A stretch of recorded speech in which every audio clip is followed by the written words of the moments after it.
जय Hind defence lovers. आज की टॉप हेडलाइंस कुछ इस प्रकार है। अरुणाचल प्रदेश में आई एक भीषण बाढ़। भारत के मिशन सुदर्शन चक्र पर तेजी से चल रहा है काम। इसी दशक में भारत ओपन करेगा 5 नए न्यूक्लियर रिएक्टर्स और आने वाले कुछ ही दिनों में भारत सरकार अब सिविल डिफेंस की दिशा में करेगी महत्वपूर्ण काम।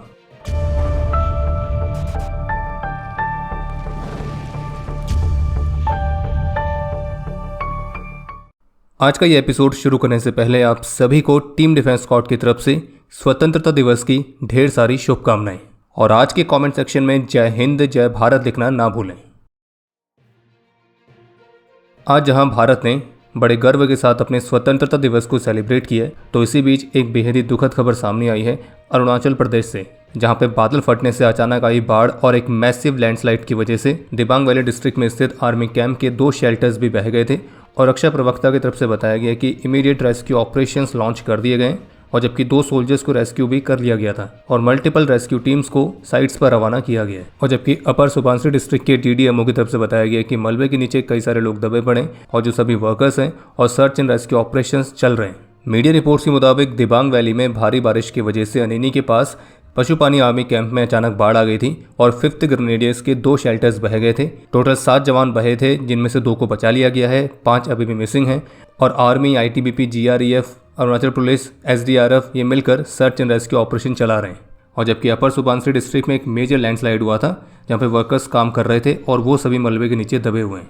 और अभी जिस समय हमें वीडियो रिकॉर्ड कर रहे थे 4 वर्कर्स के जान जाने की भी रिपोर्ट्स हैं। एक की बॉडी को रिकवर किया गया। भारत की डीप टेक डिफेंस एंटरप्राइज, जिसका नाम है बिग बैंग बूम सॉल्यूशंस, तो इन्होंने भारतीय नौसेना की मटेरियल ऑर्गेनाइजेशन को अग्निक्वेल high expanding fire fighting foam deliver किया है। और इस फोम को हाई रिस्क डिफेंस और इंडस्ट्रियल एप्लीकेशंस के हिसाब से बनाया गया है।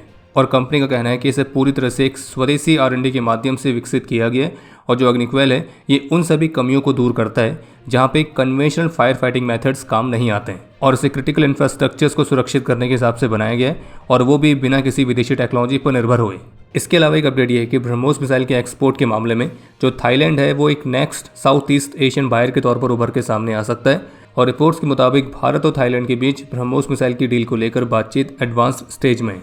और ये जो डिस्कशन है ये विशेष रूप से थाईलैंड और भारत के 10वें डिफेंस डायलॉग के बाद तेज हुआ है, जिसमें दोनों देशों ने अपने बीच के डिफेंस कॉपरेशन को मजबूत करने के लिए सहमति दिखाई थी और जिसमें डिफेंस मैन्युफैक्चरिंग भी शामिल थी। बाकी थाईलैंड से पहले फिलीपींस, वियतनाम, इंडोनेशिया ये ऑलरेडी ब्रह्मोस को एक्वायर करने वाले एशियन मेंबर में शामिल हैं। भारतीय सेना ने एक नए इनिशिएटिव को अनाउंस किया है जिसका उद्घाटन कल 14 अगस्त को भारतीय सेना प्रमुख द्वारा किया गया था। और इस इनिशिएटिव का नाम है आश्वस्त, AASHVAST। और इसकी फुल फॉर्म है assessment and analysis of electronic systems hardware for vulnerabilities and security threats. तो इसलिए शॉर्ट फॉर्म में बोलना ही सही रहेगा, आश्वस्त। लेकिन एग्जैक्टली ये है क्या, किस तरह का इनिशिएटिव है, तो वो हम आपको बता देते हैं आसान शब्दों में। तो ये भारतीय सेना की एक बहुत ही स्पेशलाइज्ड फैसिलिटी है जहाँ पे मिलिट्री इलेक्ट्रॉनिक हार्डवेयर को टेस्ट किया जाएगा ताकि उनकी जो छुपी हुई कमियां हैं, जो सिक्योरिटी वल्नरेबिलिटीज़ हैं, वो सामने आ सकें। और जैसे कि आप सभी जानते ही हैं कि जो मॉडर्न मिलिट्री प्लेटफॉर्म्स है वो इलेक्ट्रॉनिक्स पर काफ़ी ज़्यादा निर्भर होते हैं, चाहे रडार हो, सेंसर्स हो, इलेक्ट्रॉनिक वॉरफेयर सिस्टम हो, कम्युनिकेशन इक्विपमेंट हो, नेविगेशन सिस्टम हो, वेपन कंट्रोल सिस्टम हो, मिशन कंप्यूटर्स या कोई भी अन्य डिजिटली कनेक्टेड बैटलफील्ड इक्विपमेंट। तो ये जो फैसिलिटी है ये आर्मी को इन सभी सिस्टम्स को इवेलुएट करने में मदद करेगी ताकि उस सिस्टम के ऑपरेशनल होने से पहले उसकी जो भी पोटेंशियल हार्डवेयर लेवल की कमियां हैं उसको आइडेंटिफाई करके सही किया जा सके। और आप ये भी कह सकते हैं कि ये जो इनिशिएटिव है ये साइबर सिक्योरिटी के मामले में सिक्योरिटी की एक एक्स्ट्रा लेयर ऐड करता है, क्योंकि मिलिट्री सिस्टम्स के सिर्फ सॉफ्टवेयर को सिक्योर करना ही काफ़ी नहीं है, बल्कि उनके हार्डवेयर में जो कमियां हैं उसको भी आइडेंटिफाई करके सही करना बहुत ज़रूरी है। आपको ध्यान होगा भी कुछ ही दिनों पहले एक इंसिडेंट सामने आया था कि यूके की रॉयल नेवी द्वारा जो अनमैन्ड सरफेस वेसल इस्तेमाल की जा रही थी, जो कि सर्विलेंस पर्पज़ के लिए इस्तेमाल होती थी, तो उसमें जो स्पाई कैमरा लगा हुआ था तो वो हार्ट बीट कम्युनिकेशन चीन को भेज रहा था। और देखा जाए तो इसी तरह की जो हार्डवेयर और सिस्टम लेवल की सिक्योरिटी प्रॉब्लम है, तो इस तरह की प्रॉब्लम को भी जो आश्वस्त नाम की फैसिलिटी है ये समय पर डिटेक्ट करने में मदद कर सकती है, ताकि हम कोई कैमरा, कोई रेडियो, कोई नेविगेशन यूनिट या कोई मिशन कंप्यूटर को मिलिट्री प्लेटफॉर्म में एक्सेप्ट करने से पहले इस फैसिलिटी के माध्यम से उसको पहले टेस्ट कर लें और अगर कोई कमी निकले तो उसी समय सामने आ जाए। आज स्वतंत्रता दिवस के अवसर पर लाल किले से अपने संबोधन में भारतीय प्रधानमंत्री श्री नरेंद्र मोदी की तरफ से बताया गया कि जैसे कि पिछले साल अनाउंस किया गया था मिशन सुदर्शन चक्र, तो उस पर काम बहुत तेजी से चल रहा है और अब आने वाले दिनों में सिविल डिफेंस पर भी काफ़ी एडवांस तरीके से काम किया जाएगा और जिसका उद्देश्य होगा सिविलियंस को मॉडर्न क्राइसिस के लिए तैयार करना। और सिविल डिफेंस के लिए एक बहुत ही बड़ी वॉलंटरी फोर्स भी प्रिपेयर की जाएगी। इसके अलावा भारतीय प्रधानमंत्री ने भारत के एम्बिशियस न्यूक्लियर पावर प्रोग्राम के बारे में भी कुछ महत्वपूर्ण अनाउंसमेंट्स करी हैं, जैसे कि उनका कहना है कि इसी दशक में करीब 5 नए न्यूक्लियर रिएक्टर्स ऑपरेशनलाइज होंगे और भारत का टारगेट है 2047 तक 100 गीगावाट के न्यूक्लियर पावर कैपेसिटी को अचीव करना। और एनर्जी सिक्योरिटी की तरफ उठाए गए भारत के बेहद ही महत्वपूर्ण कदमों में से एक है। और जिस तरह से हम भविष्य की टेक्नोलॉजीज़ को अपना रहे हैं तो उससे इलेक्ट्रिसिटी की जो डिमांड है वो भी बहुत तेज़ी से बढ़ी है। चाहे एआई की बात हो, चिप्स की बात हो, डेटा सेंटर्स की बात हो, हर किसी को ज़्यादा पावर चाहिए और इस नई दुनिया को बिना एनर्जी के रन करना बेहद ही डिफिकल्ट है। और इसी वजह से इस दिशा में भारत एक क्लीन न्यूक्लियर एनर्जी की तरफ बहुत तेज़ी से काम कर रहा है। इसके अलावा भारतीय प्रधानमंत्री ने यह भी अनाउंस किया है कि अगले कुछ ही वर्षों में करीब 5 से 8 नए सेमीकंडक्टर प्लांट्स भी भारत में ओपन होंगे। और पावर ऑफ 7 करके डोमेन्स के बारे में बात की गई है, जो कि आने वाले वर्षों में भारत सरकार के एक मेजर पुश और रिफॉर्म को देखेंगे।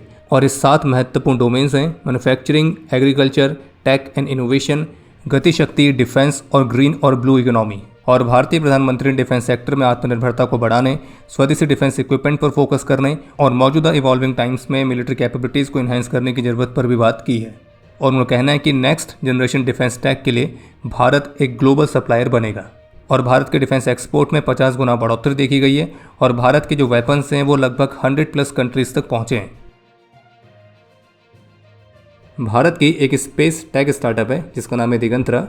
तो इन्होंने एक AI powered wide area sensing architecture को इंट्रोड्यूस किया है जिसका नाम है मोज़ेक, और जो कि कई हंड्रेड्स ऑफ ऑब्जेक्ट्स को एक साथ सर्च, डिटेक्ट और ट्रैक करने में सक्षम है। और इसे भारत में बनाया गया है एक मॉडर्न स्पेस ऑपरेशंस को स्केल करने के हिसाब से। और ये जो सिस्टम है ये स्पेस बेस्ड ISR यानी कि इंटेलिजेंस, सर्विलेंस और रिकॉनेसेंस, तो इस पर्पस के लिए भी काफ़ी महत्वपूर्ण भूमिका निभा सकता है। पर फिलहाल के लिए अभी इस सिस्टम को स्पेस में ऑब्जेक्ट्स को ट्रैक करने के लिए ऑप्टिमाइज किया गया है। लेकिन कंपनी के फाउंडर मिस्टर अनिरुद्ध शर्मा का कहना है कि वे इसको अपग्रेड भी करेंगे ताकि इसकी कैपेबिलिटी को हाई स्पीड प्रोजेक्टाइल्स को ट्रैक करने के लिए भी एक्सटेंड किया जा सके। इसके अलावा एक अपडेट यह है कि ब्रह्मोस एरोस्पेस के CEO की तरफ से इस बात के संकेत दिए गए कि ब्रह्मोस सुपरसोनिक क्रूज मिसाइल की जो रेंज है उसे 1500 किलोमीटर्स तक एक्सटेंड करने पर भी काम चल रहा है, जो कि ब्रह्मोस एरोस्पेस का एक लॉन्ग टर्म ऑब्जेक्टिव है। और 1500 किलोमीटर की रेंज वाली जो ब्रह्मोस होगी तो वो क्या क्या कारनामे कर सकती है वो तो शायद हमें आपको डिस्क्राइब करने की ज़रूरत है भी नहीं। और अब समय है आज के इतिहास का। आज के दिन 2008 में लद्दाख में मेजर पद्मा बनगेही और मेजर सुनील गणपते ने अपना सर्वोच्च बलिदान दिया था और हमारे इन दोनों वीरों को मरणोपरांत सेना मेडल से सम्मानित किया गया। आज के दिन 1994 में जम्मू कश्मीर में अपने अदम्य साहस और वीरता का परिचय देते हुए लांस हवलदार नेक सिंह कटोच ने अपना सर्वोच्च बलिदान दिया था।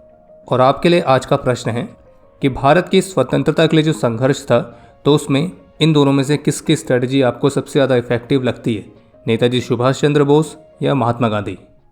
और अब समय है आज के टॉप 3 कमेंट्स का, जो ये रहे आपकी स्क्रीन पर।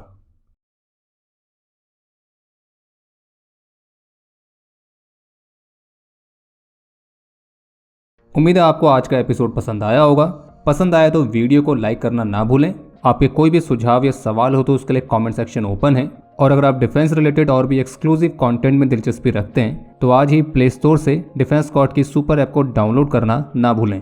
और अगर आप चैनल पर पहली बार आए हैं तो squadron.in पे जाके हमारे नए डिज़ाइंस को भी चेकआउट जरूर करें। बाकी जल्द मिलेंगे नए एपिसोड के साथ। तब तक के लिए जय हिंद, जय भारत।